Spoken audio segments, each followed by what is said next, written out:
તો વડોદરાની વાત કરીએ। વડોદરા જિલ્લાના વાઘોડિયામાં સરકારી આરોગ્ય સેવાઓ સામે ગંભીર સવાલ ઉભા થયા છે। વાઘોડિયા સીએચસી સેન્ટરમાં સમયસર સારવાર ન મળતા એક યુવકનું મોત થયાનો પરિવારજનોએ આક્ષેપ કર્યો છે। મૃતકના પરિવારનો આરોપ છે કે હોસ્પિટલમાં ઓક્સિજન, આઈવી સેટ અને સિરીઝ નીડલ જેવી પ્રાથમિક સારવારની વસ્તુઓ ઉપલબ્ધ નહોતી, જેના કારણે દર્દીની હાલત વધુ ગંભીર બની હતી। ઘટના બાદ મામલો પોલીસ સ્ટેશન સુધી પહોંચ્યો હતો અને કોંગ્રેસના આગેવાનો પણ હોસ્પિટલ ખાતે દોડી આવ્યા હતા।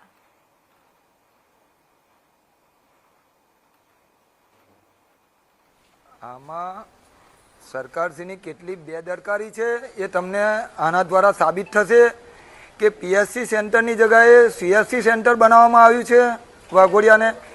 2.5 વર્ષથી આ બન્યું છતાં પણ પ્રાથમિક જરૂરિયાત છે આની કે આઈવીએફ અને સિરીઝ એ પણ એવી નાની વસ્તુ પણ એ નથી રાખી શકતા। તો મારે કહેવાનો આશય એ છે કે આ સરકારી હોસ્પિટલની અંદર આવી વસ્તુવાળું જો માણસ પેશન્ટને એના સગાને લેવા મોકલે અને ત્યાં સુધી પેશન્ટ એક્સપાયર થઈ જાય તો આ કેટલામાં આના માટે કોણ જવાબદાર, આના માટે કોણ જવાબદારી લેશે? મેં એમ કહું છું કે સરકારશ્રીની પણ કેટલી બેદરકારી છે। અહીં જ્યારે ડૉક્ટરને રજૂઆત કરવામાં આવી તો ડૉક્ટર એવું કહે છે